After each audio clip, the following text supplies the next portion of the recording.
Welcome to the Intentional Household Podcast. Today, we're talking about what it really takes to grow a long-lasting partnership or marriage. I'm joined by Gina and Gary Goerke, who have two sons. They have built a business together and have just celebrated their 31st wedding anniversary. Today, they are joining us to talk about how they have kept their relationship strong and have even grown together over time. Gary and Gina, welcome to the podcast. Thank you for joining. As someone who doesn't see you day to day, but we have gone on some vacations together, I very much see you two as two individuals who are still in love after 31 years.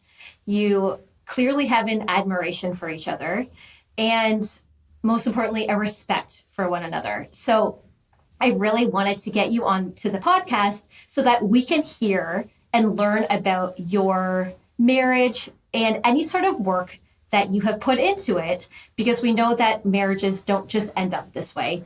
So any advice that we're able to take away from you so that we as listeners can work on our own partnerships and marriages is always appreciated. So thank you.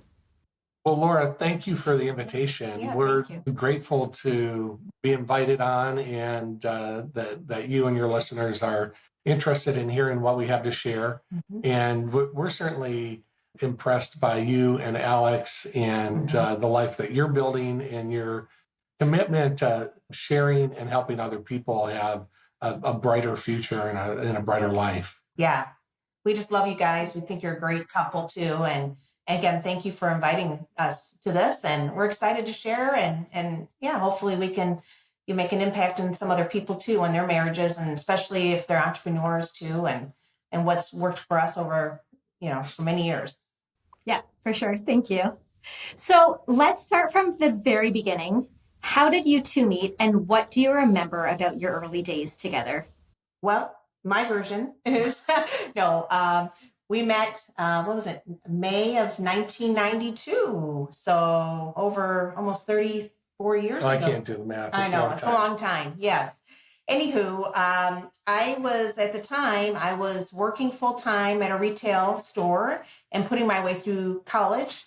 It was hard. I was just working 30 to 40 hours a week and then full time schooling. And so I was really busy. And at the time, I had just got off work and I got a phone call from a girlfriend who had asked if I wanted to come out to a party, which was about 15, 20 minutes away, and wanted to meet this guy she was dating. And I said, "Oh, Chris, I'm so tired. I just got off work. I worked a long shift." And she's like, please come to this party. And I said, "Oh, okay." I said, "You know what?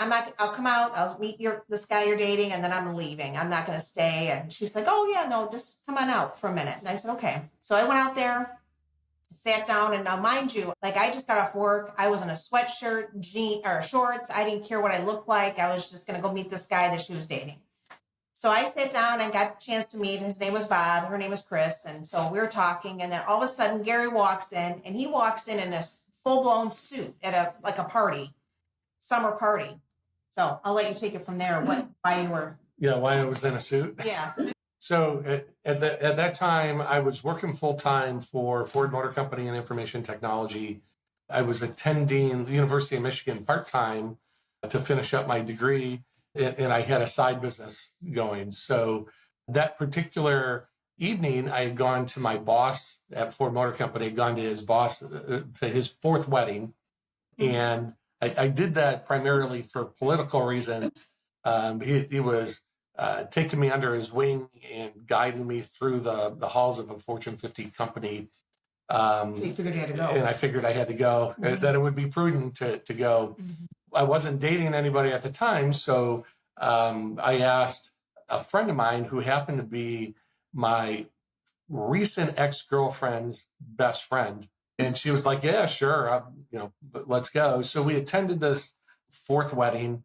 It was a short affair, as you can imagine. The reception ended quickly. And afterwards, Angie said, "Hey, Gary, a mutual friend of ours is having a house party. You want to drop by?" And I thought, sure, let's do that. So we both show up to this house party dressed for a wedding, me in a suit and of course her in her dress. And when I walked in, my ex-girlfriend and her sister and their entourage was there. I wasn't interested in really hanging out with them, so I made a beeline to the first friend that I saw that wasn't them, and that happened to be Bob.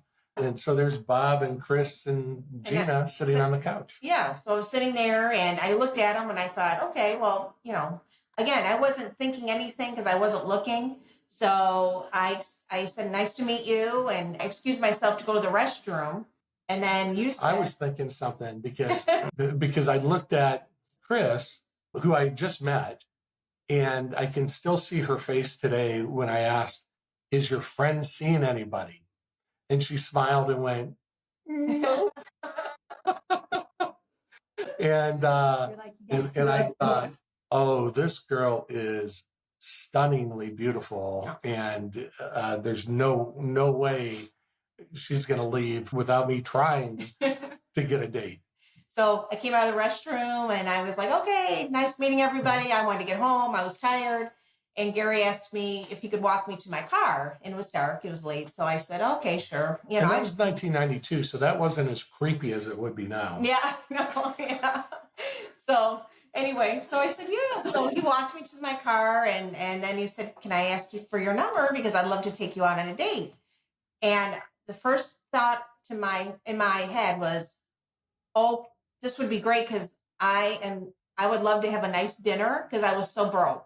I mean, I was eating ramen noodles and peanut butter and jelly sandwiches. So I looked at it as a free dinner instead of, I wasn't even thinking beyond that. Like, I just wasn't looking. But I thought, sure, I'll go for a nice dinner. And using sales terminology that I know now. So I was excited because Gina just went from a prospect to a lead. And I had permission to follow up on the lead. And that was pretty exciting. So yeah, so he called me a week later, and you invited me, and we ended up with people from my work. We ended up going to a festival in Ann Arbor, Michigan, called Top of the Park, which was like an art festival and music and movies. They had outdoor movies at the time, and I asked him to join me with our friends, and we had a great night. And I was so anticipating this date that I went into work, and I wanted to ask her out on a date that was something different than just a movie and dinner. And I started asking around, and I remember distinctly one of my coworkers showing me a flyer for this event, this Top of the Park. Yeah. So it was just really wild that we both, first of all, we met that first night just by chance. It was serendipity, and it was meant to be. Yeah. And then he ended up having that same invite, or that event flyer that I invited him to. It was just like, wow. Everything just seemed to align. I think I invited you to it. Okay. Well, then I said, yeah, we're going. That's right. Because you were going anyway. Yeah. Anyway. So, But yes. It was clearly meant to be. Love at first sight. But Gina, I want to know, after you guys met at the party, and there was a week in between, because I think these days people wouldn't wait a week. Did you think about Gary at all? I did. There was something special, but again, I wasn't trying to get my hopes up because I really wasn't looking, because I had been already in a long-term relationship, and I had just broken off maybe 3 months prior, and I was ready to graduate, from the university and move on, and actually move out of Michigan and go somewhere warmer.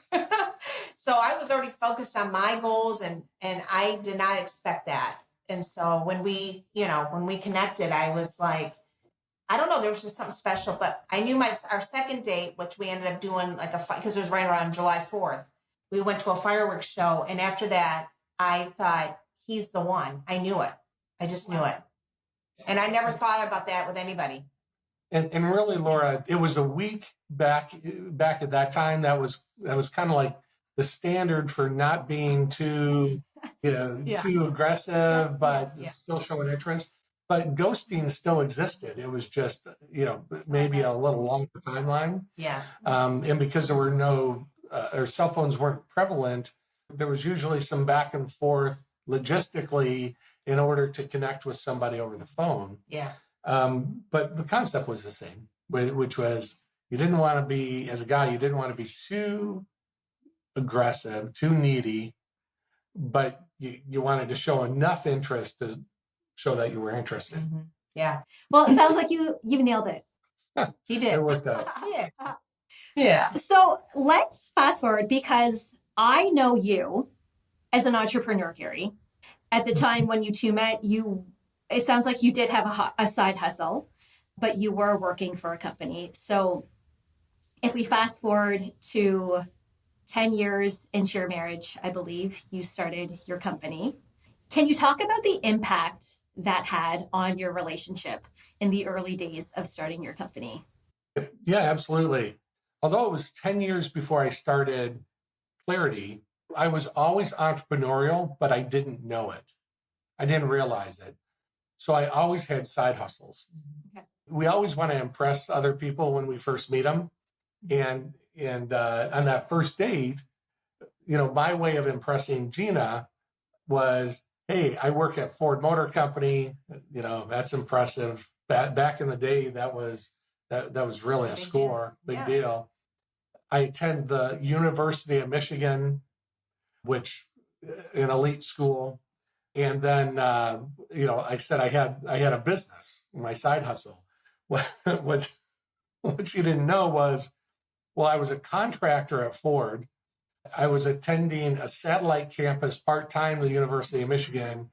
And the side hustle, the business I owned was a multi-level marketing sales business.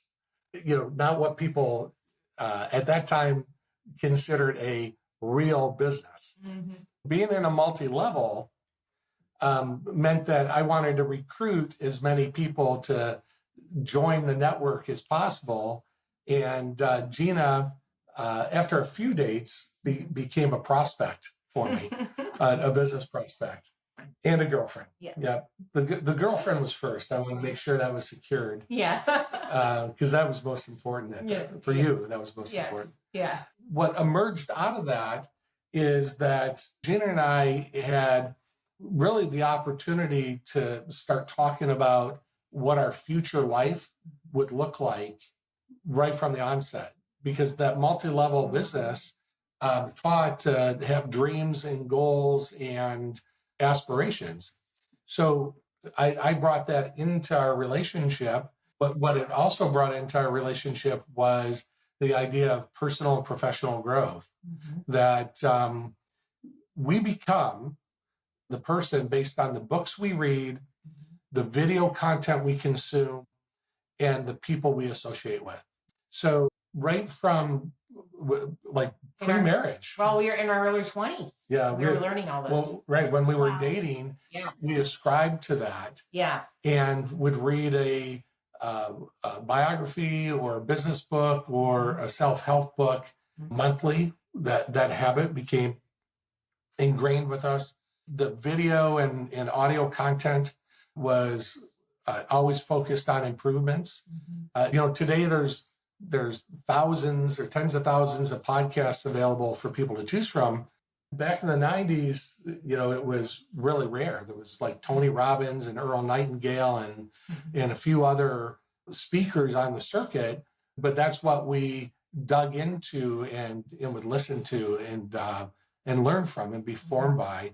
And then we'd associate with people who were like-minded about having a bigger future. So we were very fortunate to have that experience, and that's where it set us off, because it was great to learn all that in our early 20s in our relationship. Wow. Yeah. And just as you're forming the relationship, you're doing this together. Yes. We were set as a team. Yeah. Yeah. Yeah. I think that's the foundational on what the takeaway is for anybody, is that Gina and I have always been a team in everything we do. Everything. We're a team. And we enjoy that. Because of that, we're close. I mean, we're best friends, we're business partners, we're husband and wife, we're parents, we're lovers, we're all of it. Yeah. So we talked about having the company Clarity Voice.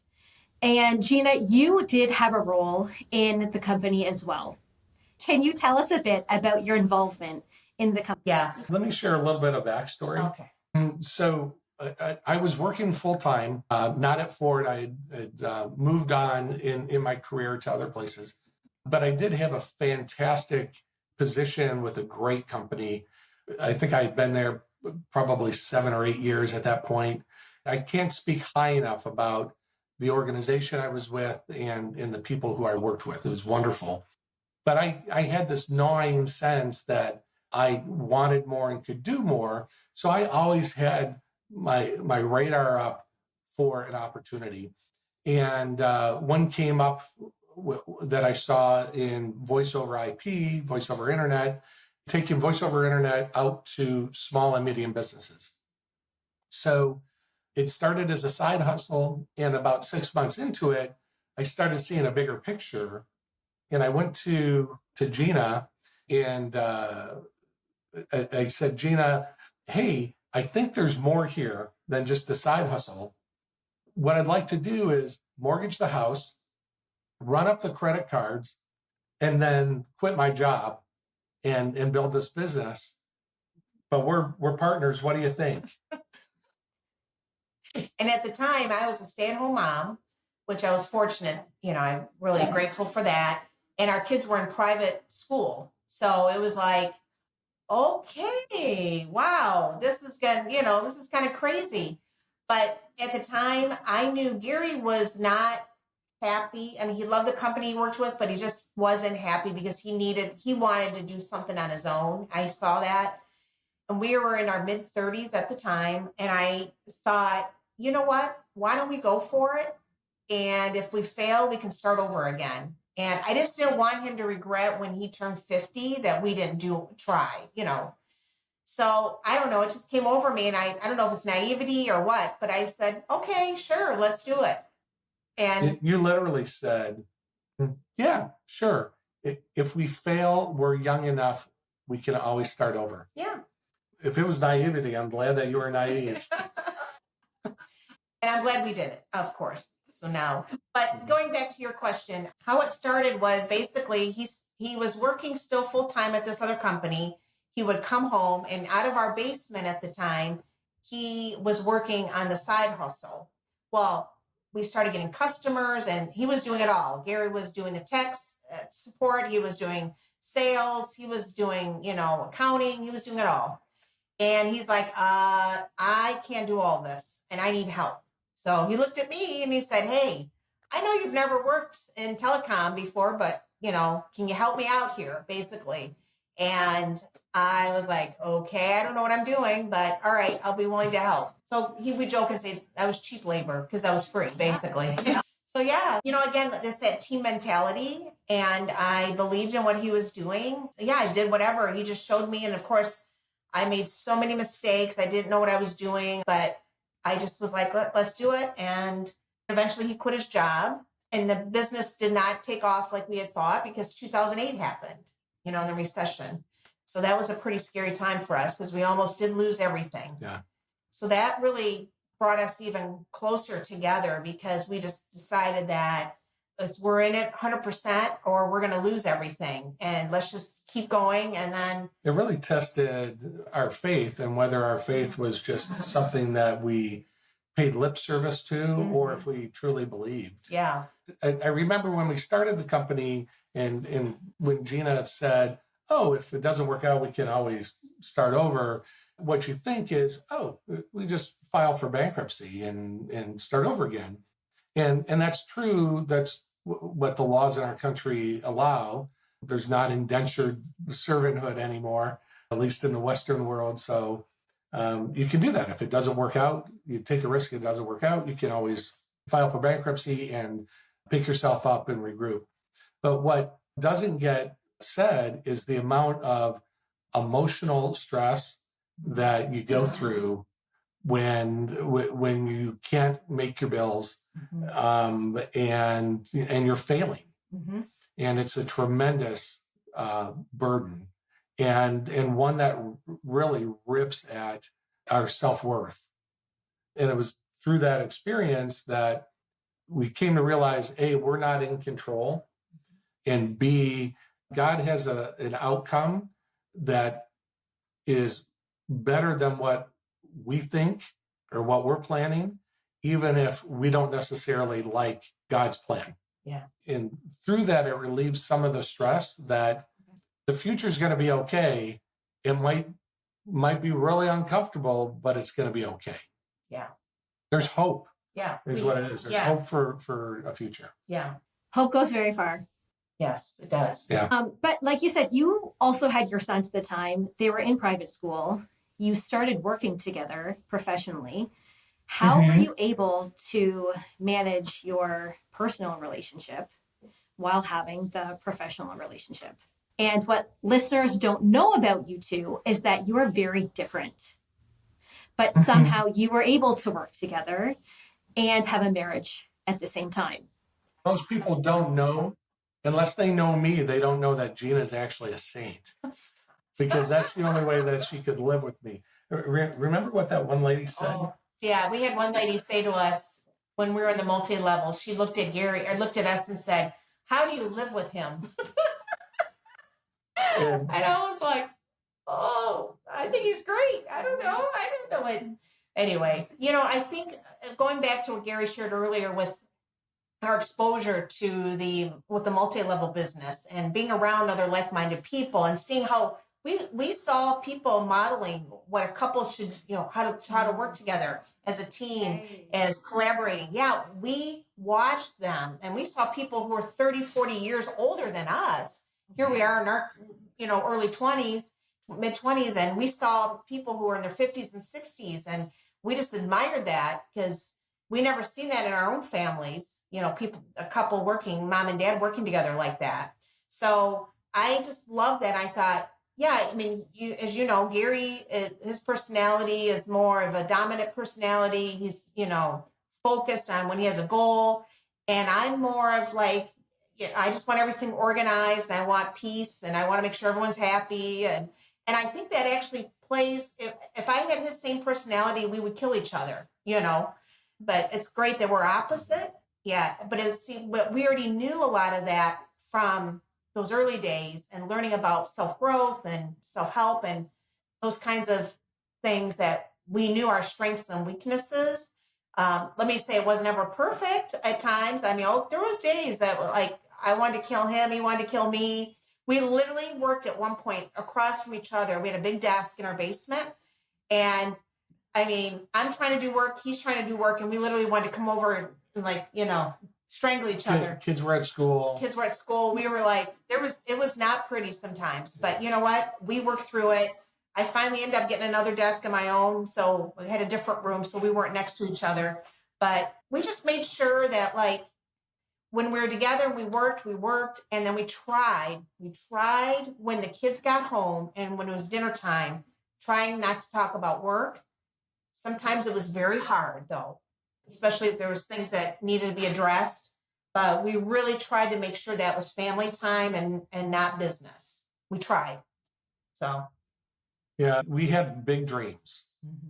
And we still have big dreams. Yes. Dan Sullivan talks about always make your future bigger than your past. That's what we have always subscribed to, even before Dan, or we knew of Dan Sullivan and Strategic Coach. Yeah. And there's only 24 hours in a day. And we prioritized our time. We put our faith first. Yep. The second was we put our family and family time. And then third was chasing our dream. Yeah. So what we didn't do, or what I'm going to put it this way, because success in anything requires sacrifice. And the sacrifice for us was that we didn't have our own activities. So I have friends that were out in golf leagues, and my golf game is really bad still because that just didn't make the cut ever. I couldn't do that. There were events that Gina would have liked to have done for herself, hobbies for herself. That didn't make the cut. So we did what we could, but usually what made the cut were those three: faith, family, and business focus. Because you set the priorities and you defined what mattered most to you at the time. Yeah. Correct. And we knew what we were looking to achieve. we pictured the outcome. What's our faith life going to be like in 5 and 10 and 20 years? What type of family do we want in 5 and 10 and 20 years? And what do we want our financial future to be like in 5, 10, and 20 years? And I'm sure having done that, I mean, from the very beginning of your marriage, it would be amazing to see how some of that has come true. You've made it happen based on writing that down on paper and taking the time together to do that planning. Yeah, you mentioned that, and there's a flood of things that come to mind, notwithstanding anything material. After 31 years, we're still married. We still like each other. Not only do we still like each other, because that kind of sounds like, oh, we tolerate each other. No, we actually enjoy each other's company and doing things together. Yeah. So that was written.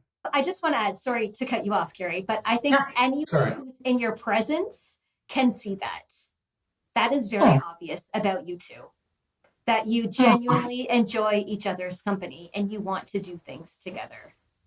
Yeah. I think when you find your best friend and someone that, I mean, we've been through a lot. I mean, we don't have time to tell you the whole story, but I mean, it was tough in those days, in the early days with the business, especially. And then when you are under such financial stress, and it puts a lot of stress or strain on your relationship. But I think I'm so grateful. I know by us going through all that, it brought us closer together, stronger than ever. I think if we had quick success in our business, honestly, I think we would be two different people chasing, materially, whatever. And we would not be as strong in our faith. We would not be strong in our marriage and our family. I'm so grateful we went through a lot of hard times. I think that's because we've been through it together.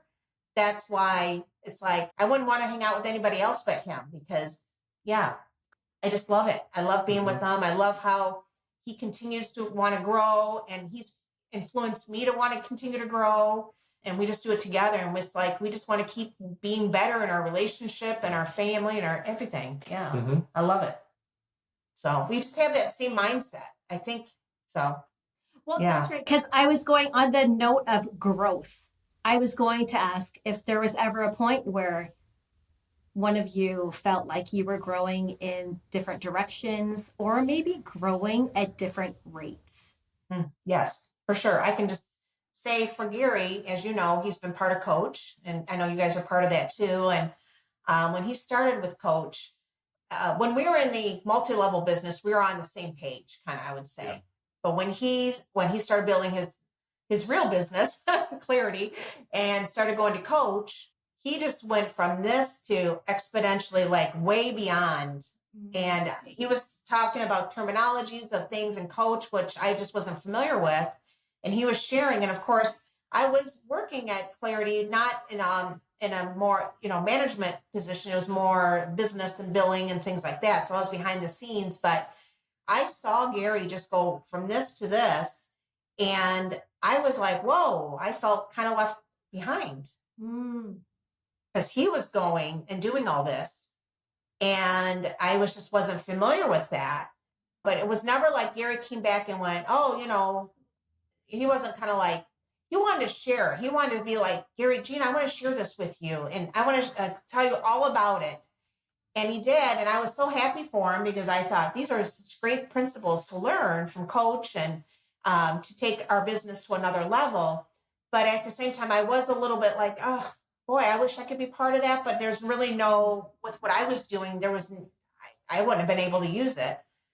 But one thing that came out with Coach, and I know you're familiar with this, is the strategic couples connection.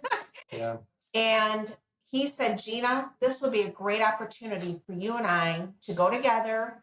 And it's part of the coaching program, but it's with spouses who are married to the entrepreneur. Now, some of them are two entrepreneur spouses, but usually it's one who is and one isn't. And you'll be able to understand the way I'm doing things and the way an entrepreneur thinks, and you'll understand Coach more. And I think it'll help us in our relationship. And so I was like, yeah, let's go. And of course it was travel, which I love. and we'd always go some beautiful places. And I got a chance to meet people like you and Alex who understood what was going on, and people who own businesses. Because a lot of times when you own a business, it's hard to relate to other people who don't. And it was such a great experience. And I attribute a lot of that. It was like you had a time in the desert. Yep. And that was an awakening. That's when we got to the oasis. And it was really the second time that we went where you came out with a spark, because it went beyond that you understood me better. Yeah.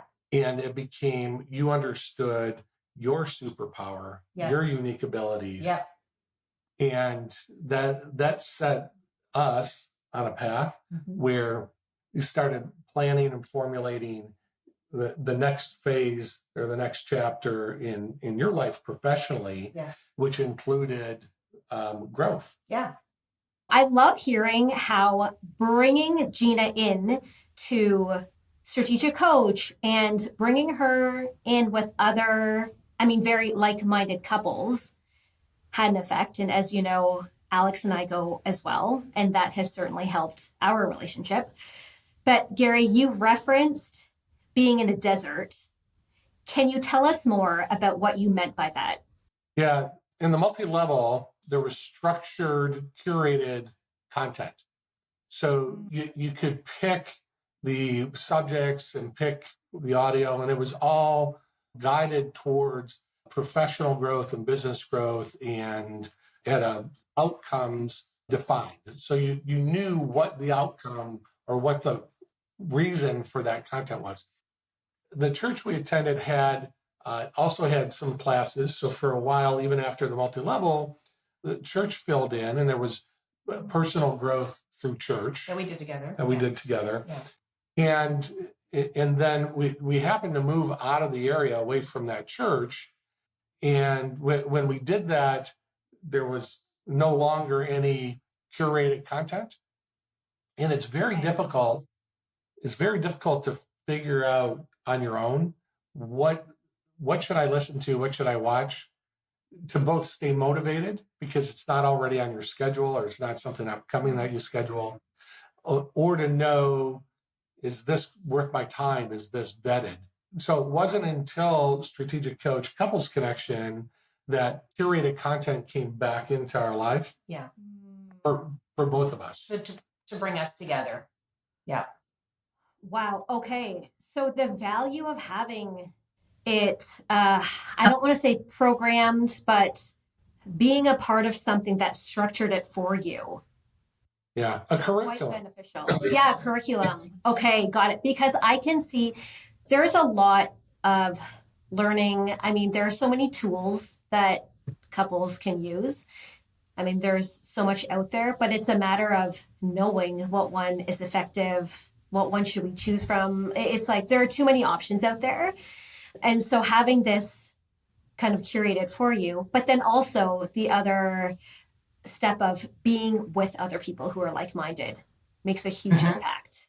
And it really does. Doing it alone, because while sure, you were doing it together as a couple, that it can still be alone. But then when you're doing it with a group of other people who are like-minded, that can really have an impact. Absolutely. Yes. And it also, you always want to check the fruit on the tree before you plant the same kind of tree. So with all of the content that's out there, all we often know is what's been marketed to us.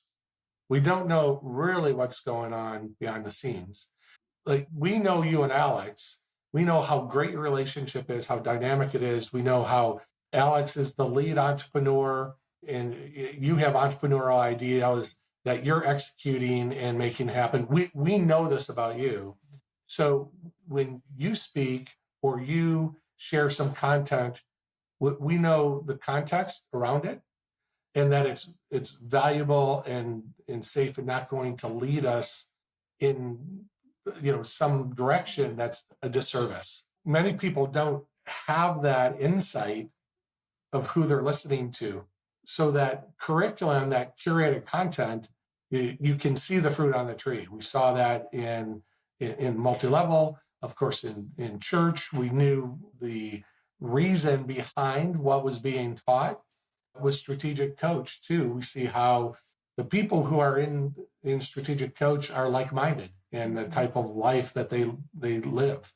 Wow, that's such a good point. And Gary, how are people supposed to know whether that is a good program that is, say, credible and worthy of investing in?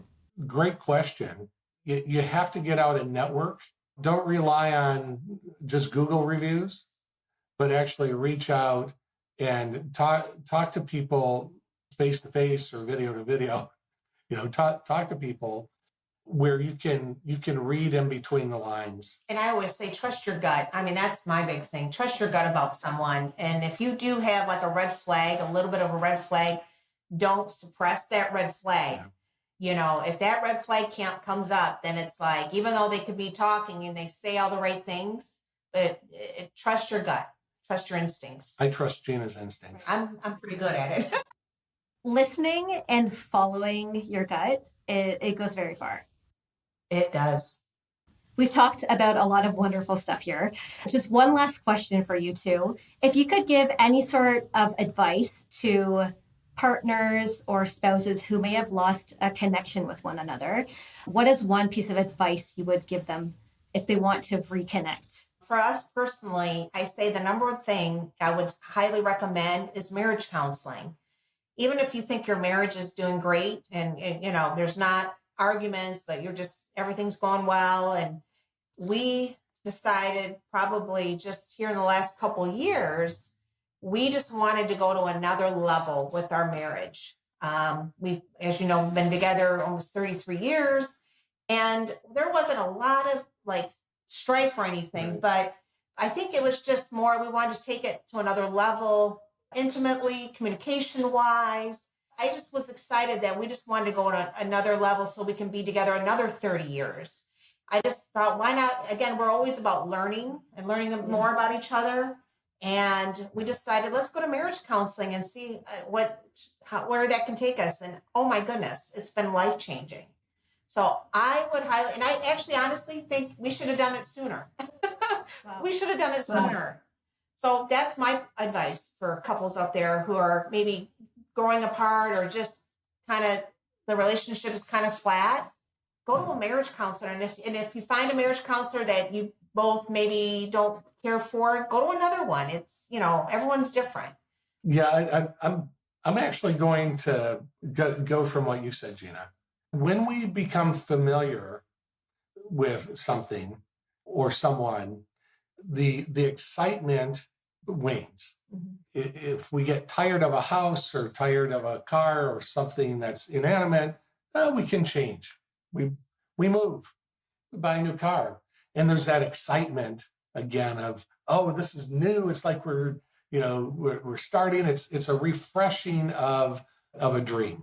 In a marriage, people joke and say, oh, it's really expensive. And the expense isn't financial. The expense is that an investment that you've made in all of the years leading up to a point where you're familiar and you're bored is highly valuable and can't be rebuilt or replaced by anybody or with anybody or anything.